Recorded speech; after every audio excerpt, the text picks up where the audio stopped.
계속 그냥 지금 어제도 보니까 80분 수업을 했더라고요. 80분 수업을 했는데 그걸 그대로 올리니까 제가 말 실수한 것도 있고 앞뒤가 좀 안 맞는 것도 있고 그런데 뭐 그거 걱정해가지고 뭐 하면 뭐 할 일이 없죠 뭐. 자, 뭐 수업하는데 방해를 하니까. 방해가 많이 되네요. 자, 제가 사실은 오늘 저기 반장년 거풍에 제 사무실이 있는데 오면서 딱 한 사람이 떠오르더라고요. 오늘 어떻게 수업을 하지? 하다가 이제 한 사람의 이름이 떠올랐는데 누굴 것 같습니까? 예, 윤동주가 아닙니다.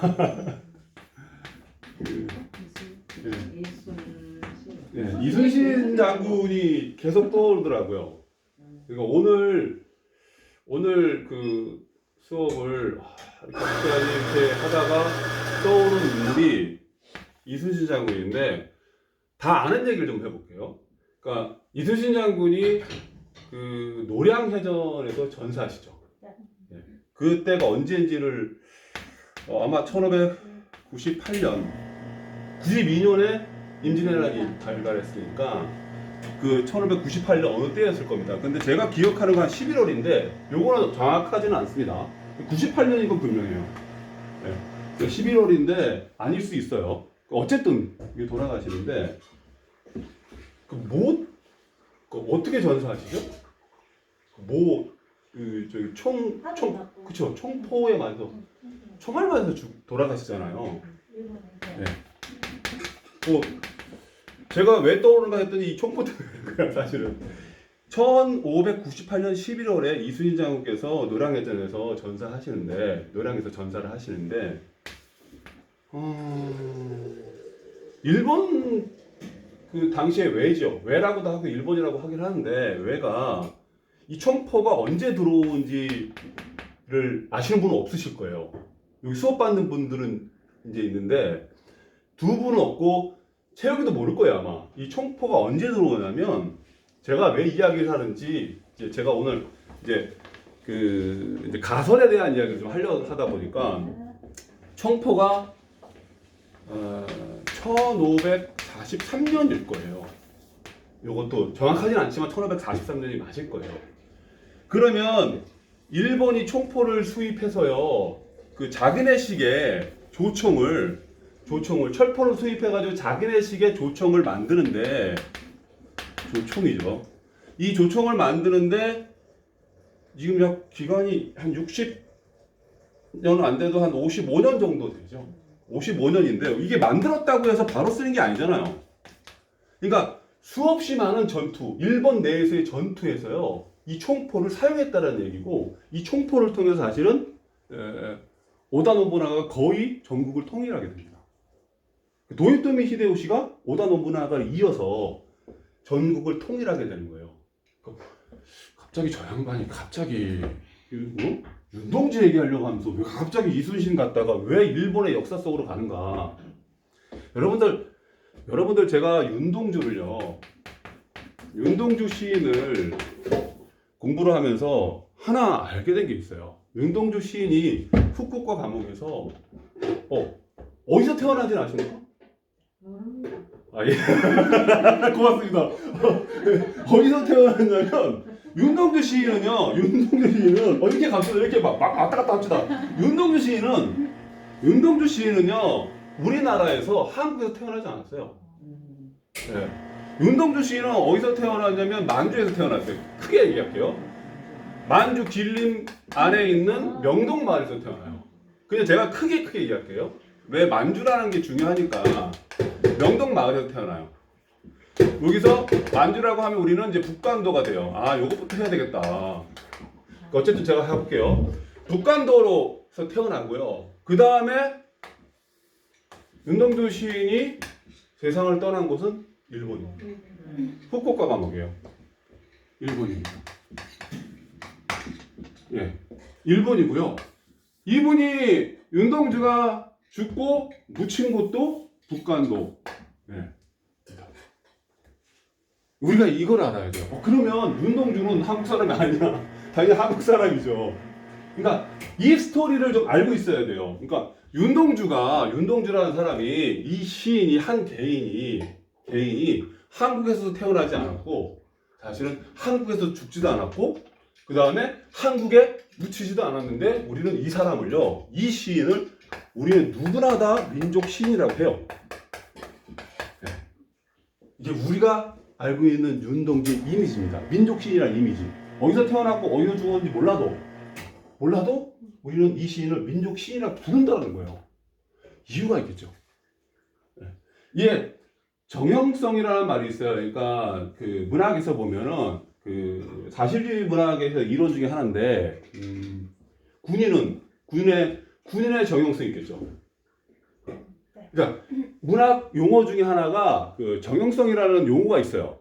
엄마는 엄마의 이 어떤 스타일, 그러니까 우리나라 공통된 어머니의 스타일이 뭐죠? 공부해라. 그런 거 있잖아요. 이게 문학적 장르에서 우리가 용어 중에 하나인데 윤동주가 민족 시인이면 이 어떤 정형성적인 게 있다라는 거예요. 민족을 대표해서 죽었다라는 의미도 강하겠죠. 어쨌든 이건 떠나서 제가 하나의 가설을 세우는데 이 총포를 통해서 이순신 장군이 세상을 떠나셨잖아요. 이거는 사실이잖아요. 그렇죠? 그러니까 조총에 맞으셔서 1598년 11월에 세상을 떠나셨어요. 11월이 아닐 수도 있지만 연도는 같으니까 세상을 떠나셨어요. 그러면 조총은 언제 들어왔냐? 1543년. 그 천호봉제 초중반 요 사이에 들어왔다는 얘기고. 그러면 쫓아가 볼까요? 이 조총은 어디서 들어왔느냐? 그렇죠? 그러니까 여기서 하나 제가 힌트를 하나 주면요. 힌트가 아니라 그 뭐 팁 같은 거 하나 드리면 우리도 충분히 요 사이에 조총이 들어올 수 있었어요. 그리고 명종은 그 조총을 받아봤어요. 우리도요. 근데 우리는 조총을 개발하지 않았어요. 요거만 먼저 말씀드리고, 자 봐보세요. 이 조총은 어디서 들어오냐면 포르투갈에 들어와요. 포르투갈에서 이 조총이 이제 얘네들 이제 철포겠죠, 총포겠죠. 그러니까 포르투갈에서 들어오는데 이 포르투갈이 그럼 생각을 해보세요. 이순신 장군이 만약에 포르투갈에서 조총이 안 들어왔으면 이순신 장군이 총포에 맞아서 죽지 않으실 거잖아요. 그러니까 결과가 원인에 의한 거잖아요. 여러분들 여기 왜 오셨겠어요? 윤동주를 강의를 하는데 그 사람이 좀 웃기게 강의하더라. 뭐 어떻게 그런 원인이 있잖아요. 네. 그래서 여기 와서 계시는 게 결과잖아요. 그러면 이제 거꾸로 가보는 거죠. 이순신 장군이 돌아가셨어요. 총포에. 그러면 총포는 어디서 돌아왔느냐? 포르투갈에 들어왔어요. 포르투갈에서 들어왔는데 얘네들이요 원래 항해 기술이 없었죠. 뭐 200년, 300년 정도 다시 여기서 돌아가면. 그러니까 1453년인지 뭐 43년인지 잘 모르겠는데 1453년에 무슨 일이 벌어지냐면 우리 강의 들었던 분들 대략 압니다. 1453년에 동양의 오스만 제국이 지중해를 차지해요. 그래서 서양 세력이 동양으로 못 건너가요. 무슨 말이냐면 계속 가봅시다. 야, 저 사람이 지금 이게 뭔 얘기를 하는지 감이 안 오실 수 있는데 제가 이 가설을 말씀드리기 전에 요거를 좀 더 가볼게요. 지중해가 어떤 곳이냐면 그러니까 땅 가운데 있는 바다라는 뜻이에요. 더워. 근데 지금 반팔을 입어가지고 지금 땅 가운데 있는 바다예요. 자, 이렇게 바다가 있고요. 여러분들 이제 그냥 조금만 해보세요. 바다가 있고요. 지중해가 있고요. 요 밑에 그 아프리카가 있어요. 아프리카가 있고 요 옆에 우리가 동양이라 하는 이게 동양이죠. 동양인데 여기가 이제 우리가 이스라엘, 뭐 이라크, 이란, 뭐 여기 아메리아 사막 여기 동양이 있어요. 그 다음에 요 위에 우리가 잘 알고 있는 뭐 프랑스, 요쪽에 러시아, 요쪽으로 가면 우크라이나, 러시아가 있어요. 그 다음에 프랑스가 있고 뭐 독일 등등이 있고 요쪽에 섬나라, 영국이 있어요. 자, 요 지중해 이쪽으로 해가지고는 우리가 지금 말하는 포르투갈하고 스페인이 있어요. 그래서 얘네들이 옛날에 무역할 때는 최소한 1453년이라고 했나요? 제가 기억하는 연도는 그때 뭐 1, 2년 틀릴 수도 있고 조금 뭐 틀릴 수 있는데 얘네들이 동양하고 무역을 하려면 이 지중해를 통해서 이 동양으로 가야 됐어요. 인도의 향료, 중국의 도자기, 그게 여러분들이 잘 알고 있는 실크로드예요. 실크로드를 통해서 이렇게 해서 무역을 했다고요. 그런데 오스만 제국은 종교가 이슬람입니다. 오슬람 제국이 딱 전쟁에서 승리하니까 여기가 막혀버리는 거예요. 자, 윤동주의 죽음하고 무슨 관계가 있는가를 생각을 해보시고 가보세요. 이게 딱 막혀버리는 거야, 여기서. 딱 막히니까 못 가잖아요. 오스만 제국의 황제가 이걸 다 차지하니까요. 중개무역. 지금도 중개무역이 최고지 않습니까? 돈 제일 많이 버는 거잖아요. 못 가게 해. 그래서 얘네들이 대항해 시대로 싹 돌아가는 거예요. 예, 필요에 의해서 기술을 개발하기 시작하는 거죠. 그리고 나서 이게 1453년 이후에 벌어진 인류사에서 가장 큰 사건입니다. 지금 현재 인류사에서 가장 큰 사건이에요. 그래서 아메리카 인디안들이 다 죽지 않습니까? 아시아가 다 점령되고 우리나라도 나라를 빼앗기잖아요. 뭐가 없어서 총. 부국 강병에 강병이요. 부국해야지 강병하니까 이게 없어서 죽는 거예요. 일본 애들은요, 요 총포가 딱 들어오자마자 수입해가지고 자기식의 일본 조총을 만드는 거예요. 그래서 이순신장께서 돌아가시게 되는데 문제는 말이에요. 이 이후에 내가 채영이한테 내가 채영이 제 딸이라고 보죠. 그 내가 무능해서 나라를 빼앗겼어요. 근데 채영이가 그걸 보고 내가 내 딸하고 가정하는 거야. 나 진짜 딸은 아니야. 가가지고 나중에 가가지고 너 아빠한테 이러면 안 돼. 내가 그냥 가정을 드는 거예요. 근데 채영이가 어쨌든 제가 집의 세력이었고요. 조선의 집의 세력이었고 치고요. 그리고 해가지고 나라를 이렇게 좀 인재를 해가지고 뭐 큰 위기에 빠뜨렸어요. 우리 민족이 그냥 거의 말살될 정도로요. 여러분들 아무도 이거를 잘 생각 안 하는데요. 임진왜란하고 그 8년 임진왜란 7년 8년 사이잖아요. 그때 일본 놈들이요 평양까지 치고 들어갔다가 다시 후퇴하고 나서요 거의 5, 6년 동안은 이 남해 일대를 다 지배했습니다. 그때요. 그때 있지 않습니까? 일반 민중들한테 그때 당시에 일본이죠. 순회인이라 그러는데 순회인이 됐다는 그런 말 하면 안 됩니다. 왜냐하면 일본의 지배하에 있었기 때문에요. 그래서 그때 사실은 이 가야 문화권 있지 않습니까? 지금 이거는 여러분들하고 수업하고는 별로 관계가 없을 수 있지만 가야 문화권에는 모든 무덤이 파헤쳐져 버리는 거예요. 그래서 우리 가야 문화가 가야의 역사가 우리가 극적으로 단절됩니다. 이런 역사는 너무나 많아요. 그래서 김수로 왕금 다 파헤쳤지 않습니까? 어쨌든 어디까지 갔다를 가더라? 그렇지 내 딸. 그런데 이걸 보고 저렇게 지금 망했는데 반성해서 지배 세력이 있잖아요. 부국 강병을 이뤄서 가야 되는데 우리가 그걸 못했던 거예요. 그거를 했으면 윤동주가 뭐하러 남의 나라 가서 배우고 유학 가는 거거든요. 가서 거기 후쿠오카 감옥에 가서 죽습니까? 거기 말을 타러요. 제 가설은요, 윤동주의 죽음은요, 1945년 2월 달에 후쿠오카 감옥 차가운 곳에서 한 사람이 그냥 이유 없이 죽은 것이 아니라 이런 긴 역사 속에서 어떻게 보면 원인 거꾸로 가는 거죠. 이 결과를. 원인을 찾아보면 여기까지도 갈 수 있고 더 갈 수도 있어요, 사실은요. 그러나 가장 가까운 거리를 따져봤을 때 그럼 윤동주가 왜 여기까지 갔는가를 우리가 앞으로 알아보게 되실 거예요. 왜 윤동주가 왜 하필이면 일본으로 유학을 가서 후쿠오카 감옥에서 죽게 됩니까?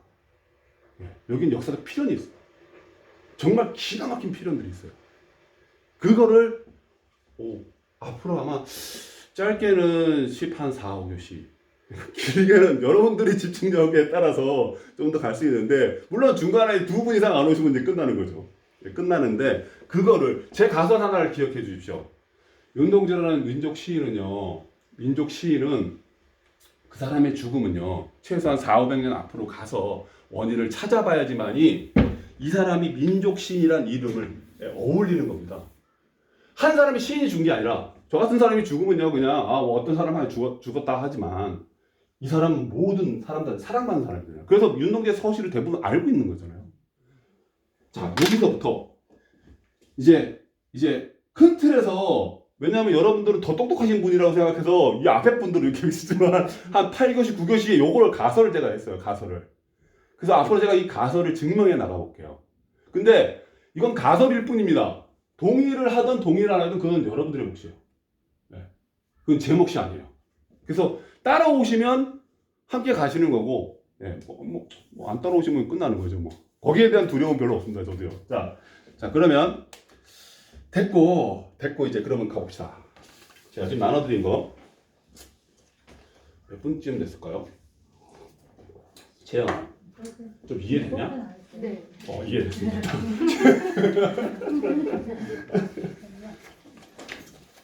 자, 오늘이요. 사실은 오늘은 제가 어디까지 수업을 할까도 요것도 고민을 했어요. 고민을 했는데 지금 이제 앞에 두 분은 빼고 뒤에 두 분을 위주로 수업을 할 겁니다. 왜냐 앞에 두 분은 오시든 안 오시든 상관이 없고 뒤에 두 분 위주로 수업을 딱 결정을 했어요. 채영이야 뭐 지 왔다 안 왔다 할 텐데 두 분 위주로 제가 수업을 하겠습니다. 자, 그럼 이제 갑자기 제가 왜 두 분 위주로, 그러니까 이게 그러면 이거부터 합시다. 여기 있는 걸 보시는 건 좋은데 오늘 여기 하다가 끝날 수도 있을 것 같아요. 왜냐하면 일단 윤동주가 어디서 태어난지 우리 알았잖아요. 북간도. 북간도는 이렇게 이제 지도를요 이렇게 우리가 이렇게 여기 백두산이 있습니다. 백두산 맨편이 압록강이고 오른편이 두만강입니다. 여기를 우리가 북간도라고 하고 여기를 서간다라고 합니다. 네.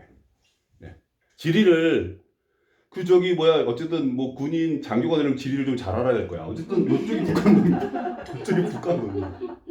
여기에 여기 길림이라는 게 있는데 아마 나중에 보면 육진이 이렇게 배울 텐데 길림은 여기죠.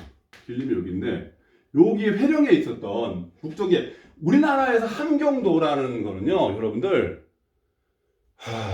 조선시대 때 함경도라는 거는요.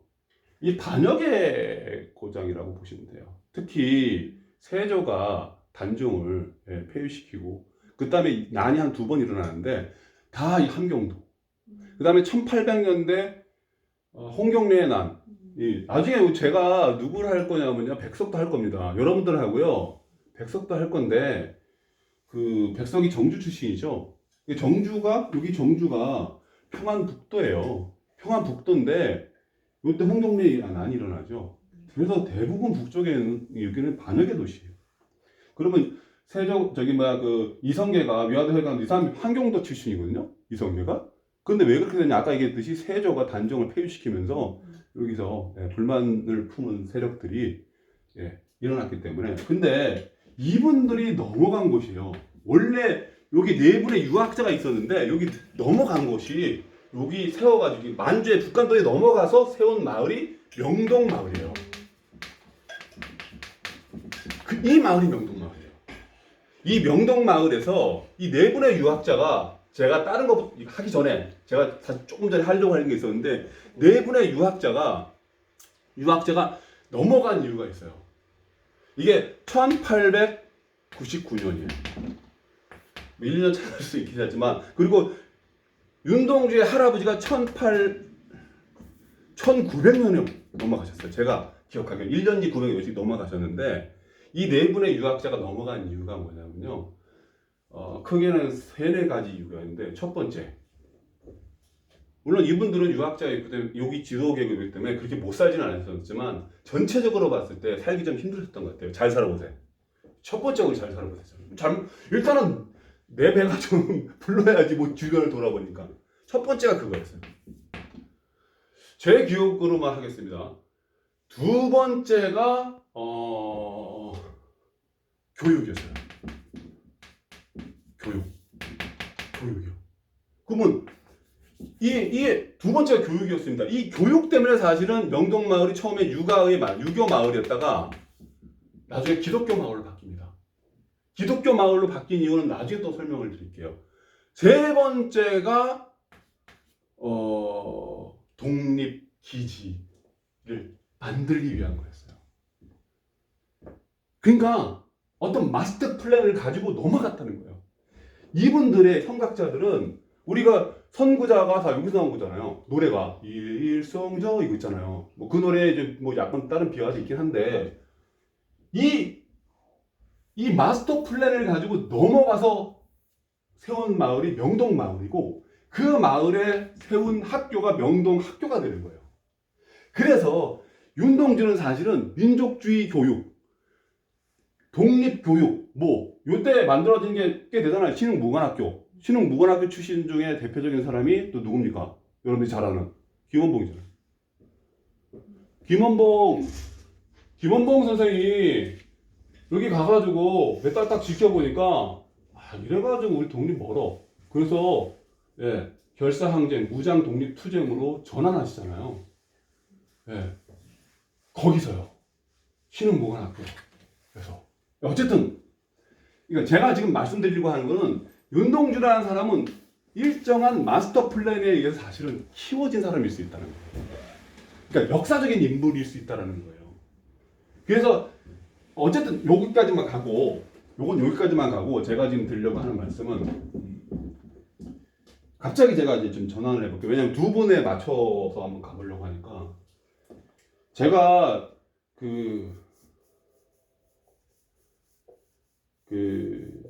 사실은 이런 철학 공부, 역사 공부는 이제 다른 이제 그룹이 있고요. 철학 공부는 개인적으로 몇 년 동안 계속 하고 있었는데 도올 선생이 동양 철학과 서양 철학을 다 아우르신 것 같아요. 다 아우르신 것 같고 그분의 강의가 제가 많은 돈을 들이고 지금 계속 듣고 있거든요. 그리고 이제 공부도 하고 있고 책도 한 수십 권을 샀을 거예요. 근데 제가 이거를 왜 이제 한번 보세요. 책 제목이요. 여자란 무엇인가입니다.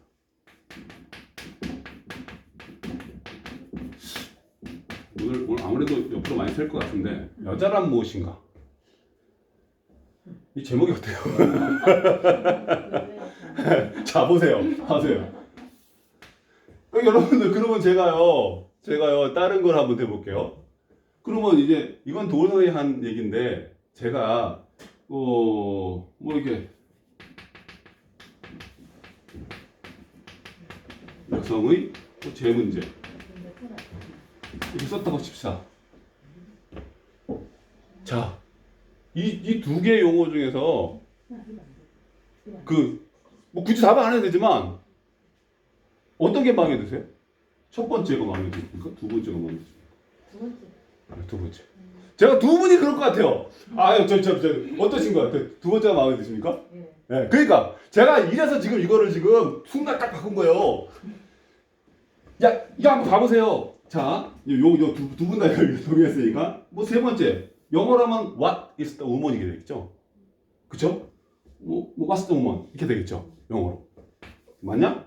여기 두 개 써볼게요. 영어로 하면 이거로 가면 왜 우리가 여자분들이 왜 여자라는 의미를 별로 이렇게 부정적으로 생각하시는지 잘 모르겠는데 What's the woman 하면 조금 더 편하게 느껴지나요? 딱히. 자 보세요. 제가요 한 10여 년 됐을 거예요. 여학생들 춘천여고에서 우연히 이제 제 선배 선생님이 성재는 여기 춘여고 애들이 정말 공부 잘합니다. 성재는 방학 때쯤 내려와가지고 수업을 잠깐 좀 해달라 그래서 고민이 되더라고요. 저것들이 나를 쟤들한테 수업하면 될까? 딱 수업을 하다가 제가 이제 옆에 세는 걸 잘하잖아요. 잘 모를 때 잠깐 세버리거든요. 자 그러면서 야 너희들 너희들 이제 커가지고 지금 이제 처녀잖아요. 고등학교 2, 3학년 되니까 너희들 진정으로 사랑하는 사람하고 결혼하고 싶나 하니까 애들이 막 당연히 그렇죠. 네, 그러죠. 그래서 내가 그냥 질문 하나 할 텐데 자 너희가 진정으로 사랑하는 사람이 흑인이면 그러니까 주춤하는 거예요. 백인이면 뭐 별 것 같은데. 그러니까 세대가 다르니까.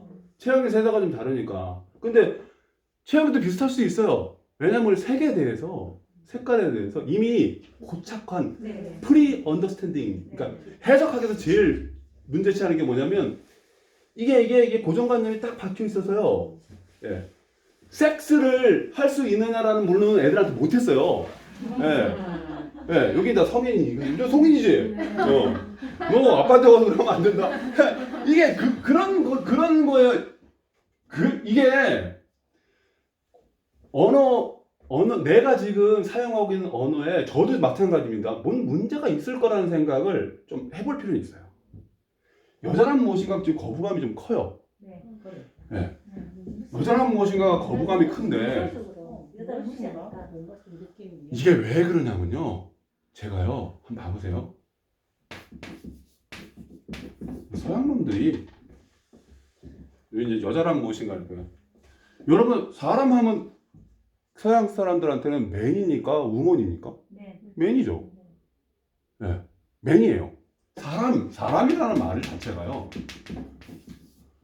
그렇잖아요. 사람이라는 말 자체가 네, 이제 맨이잖아요. 그리고 우먼 맞죠? 남자의 부속된 존재라는 거예요. 그래서 미국 같은 경우에도요, 20세기 초반까지 여자들한테 성권이 없었습니다. 투표권이 없었다고요. 이게 서양 놈들이 남성 우월주의를요, 몇천 년 된 거예요. 최소한 2000년은 넘은 거예요. 자, 다시 가볼게요. 그러면 동양인, 우리나라, 중국, 뭐, 우리나라에 포함해가지고, 사람 2인으로 가잖아요. 여기 남과 여가 구별되어 있나요?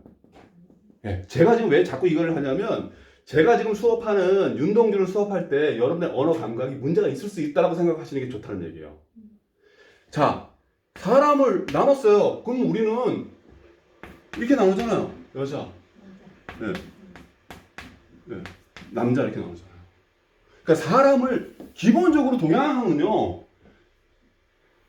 사실은 성차별이 없었습니다. 근데 뭐 2, 30년 전으로 돌아가면 이제 차별이 더 생기겠죠. 각골문자 이런 걸 보면요. 그 앞세대는 예. 그 앞세대는요. 훨씬 없었어요. 자, 여기다가 뭐가 플러스 되냐면 서양 사람이 그러니까 우리가 쓰는 여자라는 말에 어느 순간부터 이런 부정적인 말이 들어가 있는 거예요. 아니, 동양은 보세요. 그럼 요걸 문자로 해석해 볼게요. 요거는요, 대체적으로 여자가 아이를 이렇게 그렇게까지 표현해요. 왜냐하면 이거를 좀 따뜻하게, 그러니까 여자가 이렇게 있는 모습이에요. 근데 요건 단독으로 있잖아요. 상형 문자잖아요. 상형 문자라고요. 요런 얘기는 처음 들으셨을 거예요. 상형 문자라고요. 상형 문자라는 거는 우리 물도 이렇게 해서 내천에가 찍잖아요. 그러니까 형상에 맞춰서 매산은 이렇게 해가지고 산이 이렇게 그려지잖아요. 그러니까 처음에 글자가 만들어졌을 때 상형 문자부터 출발한다는 얘기예요. 이게 처음에는 그러면 요거는 뭐예요? 산의 나무는요. 밭을 알죠? 그렇죠? 밭을 가는 힘으로 가는. 그런데 그러니까 얘가 먼저 만들어졌겠습니까? 얘가 먼저 만들어졌습니까? 요거를 우리가 뭐라 그러면 회의 문자라고 하죠. 이게 먼저 만들어졌죠. 그러니까 형성 배경을 보면요. 만들어진 배경을 보면 상형 문자가 먼저 만들어지고 그 다음에 회의 문자나 형성 문자가 만들어지는 거예요. 그러니까 동양의 사고의 바탕은요. 여성을 처음부터 무시하지 않았다고요. 근데 얘네들은요. 맨부터 출발을 해요. 이 시작이 어떻게 되냐면 보시면 뭐 이거야 뭐 그렇다고 쳐도 여기에 뭐가 플러스가 되냐면요. 이거를 계속 깨야 돼요. 계속 깨볼 필요가 있어요. 이게 보면 플러스 윤동주는 안 하고 뭐 어맛을 따라고 왔을 수도 있는데 아담 아시죠? 자 기독교 신화를 얘기를 해볼게요. 하나님이 태초에 사람을 만들어요. 아담을 만들어요. 아담 아시죠? 네. 예. 최초의 사람입니다. 최초의 남자라고요. 근데 해서 사람 만들고 뭐 이거 자연도 만들고 하니까 이제 아담이 이제 보니까 심심해 보여. 그래가지고 어떻게 합니까? 갈비뼈로. 여자가 갈비뼈로 남자의 갈비뼈에서 나오잖아요. 진짜. 예, 그렇잖아요. 부속된 존재라는 거고요. 그래서 심지어는 사람인 예수까지도요 여자의 몸에서 태어나면 안 되는 거니까 그러니까 남성과 여성이 이게 섹스를 해서 만들어진 게 아니라 성스러운 존재에 의해서 받아야 된다고 생각했던 거예요. 그냥 이게 서양 사람들의 세계관인 거예요. 이게요, 기본적으로요. 그래서 도올 김영옥은요, 여자라는 거는 우리가 옛날부터 썼잖아. 왜 그래? 그걸 좀 깨려고 여자랑, 이 고상한 말 쓸지 아주 철학사인데요. 동서양의 여성의 재문제 하면 특히 좋은데요, 뭐. 그런데 이걸 한 거예요. 왜? 던지는 거죠. 지식인이기 때문에요. 이 사회 문제점이 있다고, 이게 90년대 초반인가 80년대 말인가 쓰여진 거예요. 그때 엄청난 충격을 줍니다. 그래서 제가 이 나쁜 인간 그래 그러면 여자란 무엇인가를 그래 뭔가 하고 펼쳐봤는데 이게 지금 230페이지 들어가는데 160페이지까지 여자란 무엇인가에 대해서 아무것도 안 나와요. 여자에 대해서 아무것도 안 나와요. 어쨌든 그런데 그렇다는 거예요. 우리가 시를 공부하려고 그러면요 어떻게 보면 내가 기존에 생각했던 것들을 계속 부셔야 돼요. 내가 시에 대한 이거 왜 제가 이 말을 하냐면 무슨 이거 주장이긴 하지만 사실은 밀양 문학에 오랫동안 몸을 담고 있었어요. 지금 나와가지고 좀 이제 프리한데 많은 분들이 시를 이렇게 써가지고 오시거나 또 좋은 시를 이렇게 보면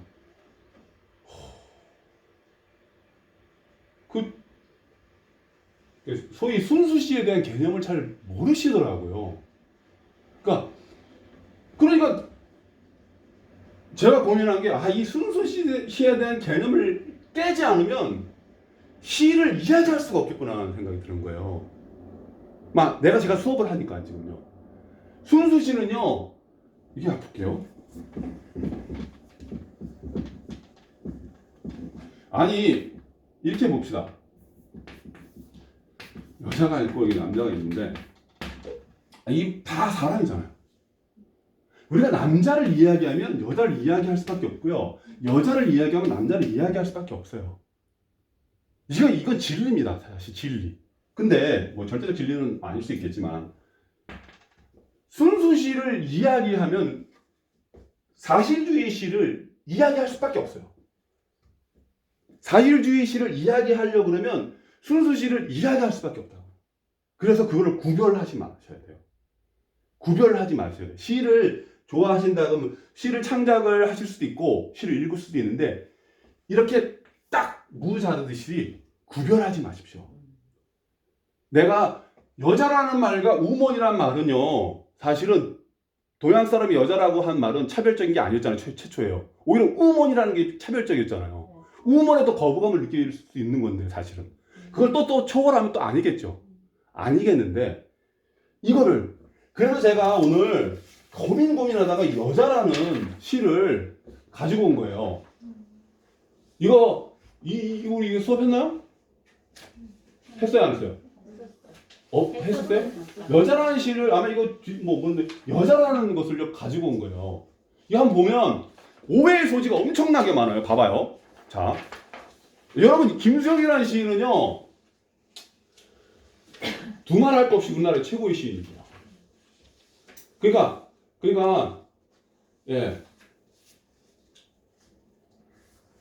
시인들이 제일 좋아하는 시인 중에 한 사람. 요즘에 그런 것도 안 하죠. 10여 년 전에는 시인들 중에서 가장 미남상 어디서 했었어요. 해가지고 김수영, 그 다음에 백성 이렇게 서너 사람이 나왔죠.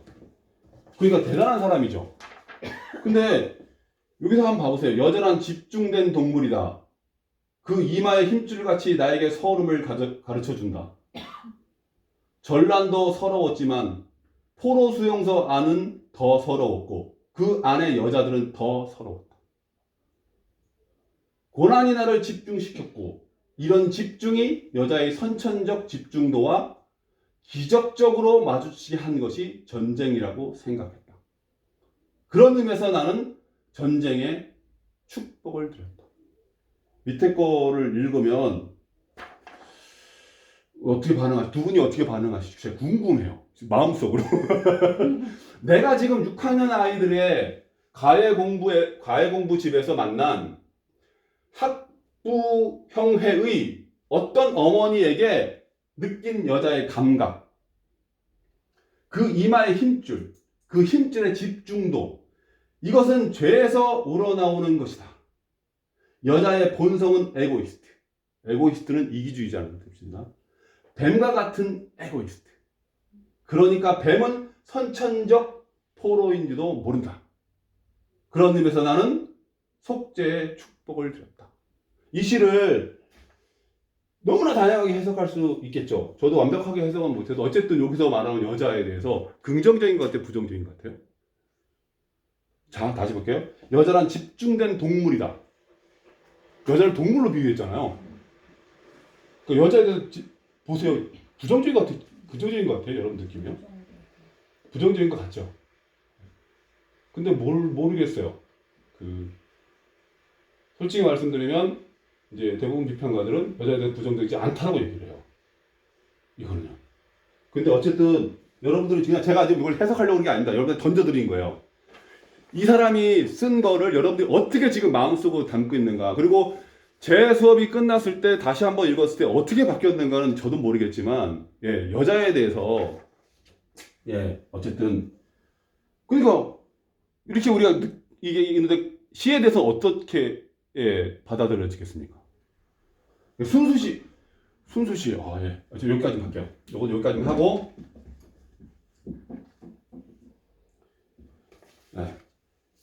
오늘 수업은 제가 여기까지만 하도록 할게요. 왜냐면 다음 주에 큰일 났다. 다음 주에 이제 윤동주, 백석, 김수영 양력도 해야 되고, 그렇지. 요거 남아 있네요. 민족시인 윤동주를 말해야 합니다. 있잖아요. 요거에 대한 제가 이야기를 좀 해드려야 되는데, 이거 쭉 한번 이게 풀어봐야 하는데, 이거 다음 주에 가지고 오십시오. 오늘 여기까지만 할게요. 어쨌든 딱 한마디만 더 하면, 네. 언어에 대한 고정관념을 깰 필요가 있으실 수도 있습니다. 그러지 않으면 제 수업이 고통스러우실 수도 있습니다. 그러실 수도 있습니다. 자, 오늘은 여기까지만 하고, 듣느라고 수고하셨습니다. 채영이도 수고했다. 여기까지 하겠습니다. 네, 감사합니다. 네. 왜냐면 이게 한 3, 40분 된 것 같아요. 40분? 네.